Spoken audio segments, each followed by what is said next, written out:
Hello, everyone. Today, I come to you with a confession.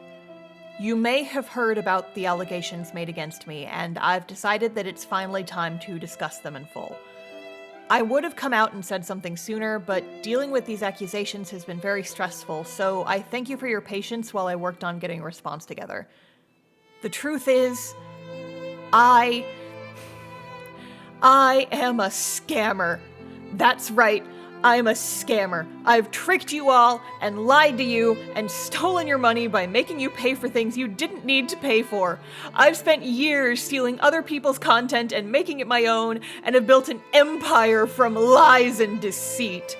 And now that I've finally been called out for my behavior, I have no choice but to turn myself in for my crimes. I hereby confess to all of my wrongdoings and admit that yes, it's true. I really am nothing but a fraud. Or at least that's what someone on TikTok really wants you guys to think, so let's talk about that. Now, this story has a bit of a long introduction because there's a lot of history that goes into it, but I promise the context will make the climax a lot more entertaining in retrospect. So get comfy and chill for a while I dig into this mess for your entertainment. So, in case you didn't know, I have a webcomic called Cast Off. It's a fun fantasy adventure romp. You can read the whole thing online for free, link in the description.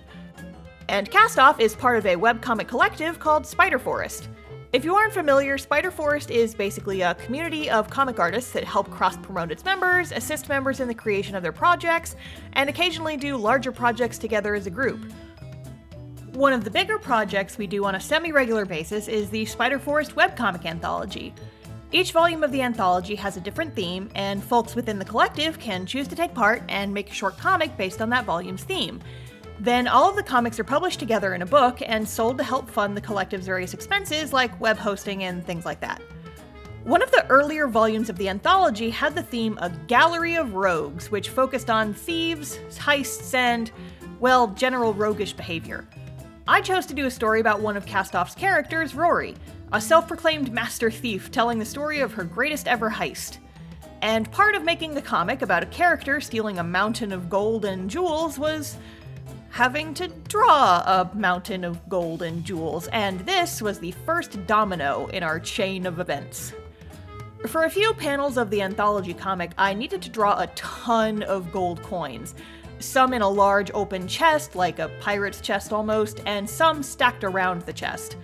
And when it came time to actually draw those piles of coins, I was intimidated, to say the least. But luckily, digital art has a lot of tools that artists can use to help with this kind of thing, so let's take a minute to talk about brushes. When you're making art in a traditional media, for example, painting, you'd often use a brush. There are all different kinds of brushes for all different purposes. Small, thin brushes for delicate lines and details, and larger brushes for painting in large swaths at a time. You might even use other tools like a palette knife to draw mountains a la Bob Ross, or use a sponge to create textures that would be hard to replicate with a normal brush. And like traditional art, digital art has a variety of different tools and brushes for different purposes. In digital art programs like Clip Studio Paint, Photoshop, Procreate, etc., you can create a ton of different effects just by using different brushes within the programs.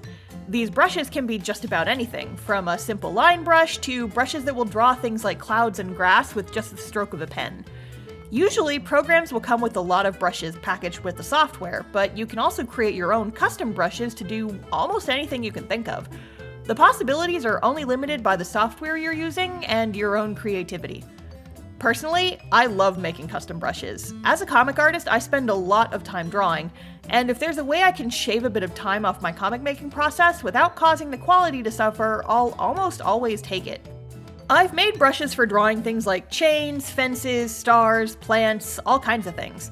And so, when I was presented with the daunting task of drawing hundreds of coins for just a few small panels of a comic, I realized I could spend hours drawing hundreds of little ovals, or I could simply make a brush to do it for me. So I drew one coin, then turned that coin into a custom brush. Basically, every time I touched my tablet pen to the screen, a copy of that coin would be drawn where I tapped the pen. Like copy-paste, but at hyperspeed. I could also draw a vertical line, and the brush would draw a bunch of coins along that line to make a stack of coins. With the help of this custom brush, a task that usually would have taken me hours only ended up taking about 10 minutes.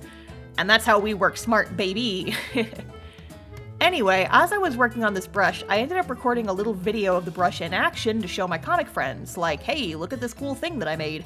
So I took 10 seconds, recorded a little video, posted it on Twitter, and went about my business. And the next day, that video had exploded. At the time of posting this, it has almost 1 million views, with over 60,000 likes and around 14,000 retweets. I had maybe 1,000 followers at the time of posting this video, and then within a few days, I think I had gotten up to at least 4,000, maybe more. This was a few years ago, so I don't remember exactly, but that lazy 10-second video very quickly became the most viral thing I've ever posted online. I'm honestly still kind of impressed to this day, over 4 years later. Anyway, after posting that video, I ended up getting a lot of comments asking me how I made it, or more frequently, where they could download it. I knew other people made custom brushes and sold them online, and there was now a very high demand for this coin brush I had made. However, at the time, I didn't feel comfortable selling it. It was a pretty slapdash brush, it wasn't super well put together, it was something easily recreatable by anyone who wanted to make their own coin brush, and I use a thick line art style that might not mesh with everyone's art. I didn't really see it as anything special, so whenever anyone asks where to download it, I usually just told them that they should take the opportunity to learn how to make their own coin brush that would match their style of art. And I kinda wanna go back and kick 2018 me's butt for that, honestly. Like, girl, you missed out on a big opportunity here, dummy! But anyway. Eventually, the viral fame of the coin brush died down, I finished that anthology comic, and life moved on. A few years later, I'm working on a scene of Cast-Off that takes place in a library, and I have to draw wall-to-wall bookshelves on every panel for almost a dozen pages. And rather than draw every single book for dozens of pages, you wanna guess what I did? Yeah, I made another custom brush for it. We love time savers, baby. Anyway, I once again filmed a short video about the book brush I had made and posted it on Twitter. This one didn't do nearly the numbers the coin brush video did, but it still did pretty well and got almost 20,000 likes. I again had folks asking how they could buy the brush, and I declined to sell it since it was a pretty quick and fast brush that was only exactly as polished as I needed it to be. However, making my first bookshelf brush inspired me to try and make an improved version. My first book brush just drew the same rectangle over and over again, but what if I could add more detail to it and make a more complicated brush that actually looked like a shelf of books? So I experimented with it for a couple months, and the final product was my new and improved bookshelf brush that actually looked convincingly like a bookshelf. And then I made a short demo video of it and posted it to Twitter. And this one, you guessed it, also exploded. Did similar numbers to my previous book brush video, hit a little over 20,000 likes, not too shabby if I do say so myself. After posting this video, I was, of course, asked if people could download the brush anywhere. A lot of people even said they'd be willing to pay for it, but now that this was the third time it was happening, I started to realize that there was a market available. At this point, I had started working as a full-time artist and was willing to give a closer look to the idea that I could be making money off the brushes I made. However, I still wasn't sure how I felt about charging money, for one particular reason. When you sell something online, you have to pay a percentage of the sale in fees to the payment processor, usually around 3% plus a flat fee of around 30 cents depending on which processor you're using and what country you're in. If I sold the brushes for too little, I would actually end up losing money on each purchase. But charging more than $1 for one brush seemed, expensive. When I've seen brushes sold online, they're usually sold in packs, where you pay $5 to $10 for anywhere from 10 to 30 brushes. So I had a hard time figuring out a good price for the brush. However, I eventually settled on a solution. I took both the coin and book brushes and slapped them up on my Patreon. Patreon is a membership service where supporters pay a small amount of money per month to support artists and get rewards based on how much they pay and what rewards the artist chooses to give. And I made my brushes free to download for anyone who joined my Patreon at any tier level. So while you had to pay a minimum of $2 to join the Patreon, you could download the brushes and also got a lot of bonus content for my webcomic and other projects. And folks who were already on Patreon could just get the brushes for free. In my head, this made a lot of sense. Patrons got one more bonus for their membership, and I got a few new Patreon supporters out of the deal. By the way, I still have those brushes on my Patreon, plus a bunch more. You can buy them on my store now, but for just $2 on Patreon, you can buy all the brushes that I've ever made and get early access to ones that aren't on my store yet. Wink, wink. Link in the description. Okay, anyway. So this worked for a while, but I realized after a bit that it would be a lot easier for folks to just buy the brushes up front instead of joining a Patreon. So I ended up taking the coin brush, the book brush, and a few other simple brushes I had made for my personal use, put them together in a brush pack, and added them to my store as a digital download. I figured that I'd get a couple of people buying the brushes and using them, that the folks who wanted them most had probably already gotten them through Patreon, and it would just be a small source of passive income. And then, the day I posted the brush pack for sale, I spent the entire day listening to the cash register alert going off on my phone several times a minute. It went on like that for an entire day, and my brother, who was my roommate at the time, started making fun of me for how much noise my phone was making. We went to buy pizza that night, and since I was playing music through my phone over the car speakers, the noise kept blasting through the car speakers until we just started screaming, "Oh my God, make it stop!" and laughing about how ridiculous the whole thing was. Needless to say, I had significantly underestimated the demand for these brushes that had gone viral 3 times, and I made a pretty penny that month to show for it. Because of the success, I was obviously pretty motivated to try and make more brushes, and started planning to make a second brush pack. At the time of this recording, I have a total of 2. One is my original brush pack, including the coin and book brushes, with a few new brushes I added to it to make it a props and environments pack. And a second one that's all special effects brushes, like things like sparkles, light beams, and some other cool stuff. I've made a few more that are currently Patreon exclusive, just because I don't want to put single brushes on my store. Like I said before, I like to keep them cheap, and selling them as larger packs helps cut back on the fees. Eventually I'll make a third brush pack, but it's low on my priority list right now. I usually make new brushes when I come across a need while working on comics, and follow my inspiration from there. I'm working on a set of plant brushes though, so be on the lookout for those eventually. Anyway, once the brush packs are available, I want to promote them. Get them in front of new eyes and try to make some more sales off them, you get the idea. I started by just posting videos about them on Twitter, and obviously that got me a lot of traction, but I wanted to try and make some videos about them for TikTok too, since I had started using the platform by this point. So I make a few TikTok videos showing off my now infamous coin and book brushes, and they also blow up there. Like, geez, my most popular videos on the platform have over 1 million views, and they're all custom brush videos. That is wild. Anyway, I continue to hype up my brush packs, getting steady sales from them and earning a nice bit of passive income.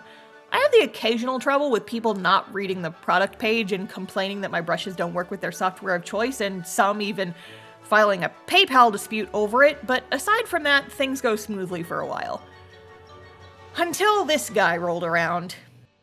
I obviously won't use their actual name or screen name, so I'm just gonna call them this guy because it's fun and easy. So I had already made a few TikToks about my brushes before this guy showed up, showing how they work, how they could be used in an art piece, and all that. I had even live streamed the process of making a few brushes that I had for sale on my shop so folks could watch while I tweaked the settings and also learn how to make brushes themselves. Between this and showing my process on Twitter, it was pretty obvious to everyone who is familiar with my work that I made the brushes I was selling, 100%. But this guy thought differently. This guy stumbled across one of my videos doing numbers on TikTok, a video where I was showing off the brushes I had made and pointing people to where they could buy them, and for some reason, this guy assumed that I didn't actually make the brushes I was selling. The argument they made was that Clip Studio Paint, the program my brushes were created for, already had all the exact brushes I was showing in my video, that clearly I was just taking the default brush files that came installed with Clip Studio Paint, I was claiming them as my own, and trying to sell them back to people, that everyone who was buying my brushes just somehow didn't realize that the brushes they were buying already existed in their program, and that I had somehow managed to bamboozle literally thousands of people out of their money by doing this without anyone noticing and calling me out for it. In this guy's mind, they were doing a great service by pointing out my super obvious scam to everyone being supportive in my comments. And if nothing else, they were persistent. This video had literally hundreds of comments on it, and this guy was responding to every single one. On any comment where someone mentioned that they loved my brushes, they'd purchased my brushes, or that they wanted to buy my brushes, this guy would swoop in and reply to inform them of my supposed wrongdoing. So let's take a look at some of them, shall we? Remember that these are all replies to other people, so if they seem a little out of context, these are all responses to people talking about how great my brushes are and how they want to buy them. Okay, but they didn't make them. They are free assets that come with Clip Studio Paint, along with a bunch more. They come free with Clip Studio Paint. This person did not make them. They are literally free in Clip Studio already. This person did not make them. They are a free asset that has been there for years. They didn't, though. They are free assets that come with Stick Clip Studio. Laughing smile emoji. They didn't make them. They are free assets that come with Clip Studio. They didn't make them. They are free assets that come with Clip Studio. They didn't make them. They are free assets that come with Clip Studio. They didn't make them. They didn't make them. Yeah, they started copy-pasting their comments eventually. But there were literally dozens of comments like this, replying to people who expressed interest in my brushes and telling them, point blank, that I was a liar and wasn't making the brushes like I claimed I had. I didn't notice them doing this right away, so they had a head start going through and replying to the, again, hundreds of comments on that video. Once I did notice, I saw their first few comments and tried to just start with damage control. I replied to all of their comments with things like, no, I did make all the brushes in this video, these aren't in the program by default, etc. But then I scrolled down and saw their first comment, the only one that wasn't a reply to someone else, and... you made these, huh? Not like all of those already existed in Clip Studio as free brushes, cry laughing emoji. Damn kids lying for attention. That was the final straw that made me realize this was a person who wouldn't be reasoned with. So I gave up on responding and just blocked them. However, this was the day that I learned something rather unfortunate about TikTok. On other platforms like Instagram, if you block someone, it automatically deletes their comments off your videos, or at the very least, it keeps their comments visible so you can still delete them yourself. On TikTok, when I blocked this guy, I stopped being able to see their comments, so I had assumed TikTok had deleted them automatically. However, I was still getting notifications that people were replying to their comments, but when I went to check, it looked like they were replying to nothing. So I logged in with an alternate account to check, and surprise, all their comments were still there on my video. So back on my main account, I unblocked them, hoping that would make their comments visible to me and I could manually go in and delete them all. But no! Despite the fact that they were no longer blocked, their comments were still invisible to me, but visible to everyone else who checked the comment section. Great. Just great. I tried using my alternate account to report the comments since I couldn't do it on my main, but TikTok rejected all of my reports saying, nah, this totally isn't bullying and harassment, despite the fact that it could reasonably hurt in your business and totally count as libel, so we're gonna leave them up. Thanks, TikTok! Really appreciate you having my back. God. Anyway, the good news is that they did stop leaving their stupid comments once I blocked them, and I did get a few fun replies of people calling them out, saying things like, I literally watched them make these brushes on a live stream, you're an idiot, don't accuse people of theft, you don't know what you're talking about, etc., which was a nice bit of reassurance after all the crap. I guess all I can say now is, special thanks to this guy for all the comments and the algorithm boost, I guess. Yay! Also, just out of curiosity, I went and checked their Twitter, and they also had some things to say about the incident. So Clip Studio Paint comes with a bunch of free assets like chain, barbed wire, and tree brushes, etc. that you can use to fill in large areas of stuff.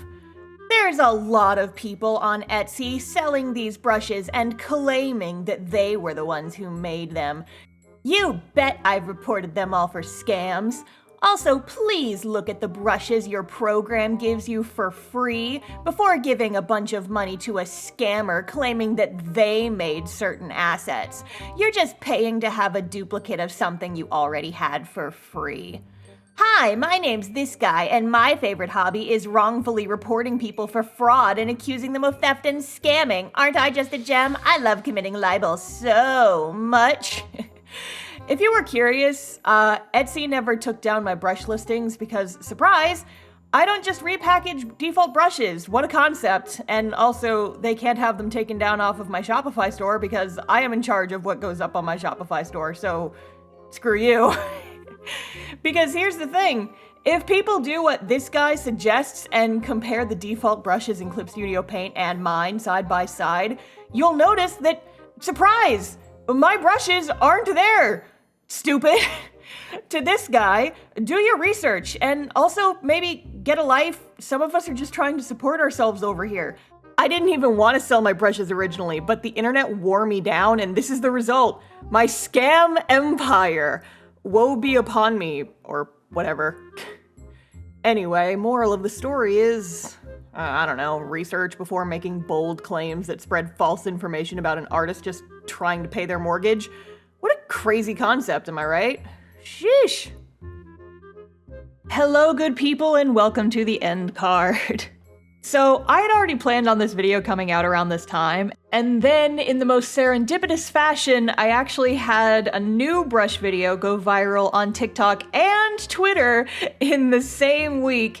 But this time's a little special because now people are up my ass about using custom brushes as totally cheating, and how can I call myself an artist if I use brushes to speed up my art? Oh, I'm such a fake artist. So, look forward to a video on that topic soon because I have some thoughts. One might say that I disagree wholeheartedly with that statement on a number of levels. So yeah, look forward to that as a future video topic, but it probably won't come out until closer to the end of the year because I've got a couple of other videos already recorded that just need to be published. And also a special spooky something for Halloween. It's something I've never done before, and I very well might not finish it in time for Halloween, so we'll see, but I'm hopefully gonna try and get it done.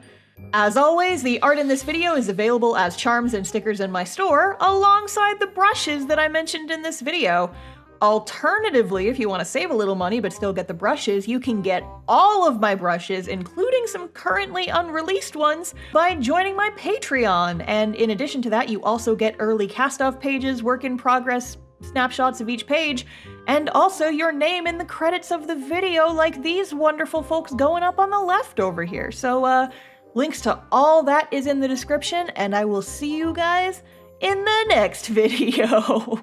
Like and subscribe, etc. Bye.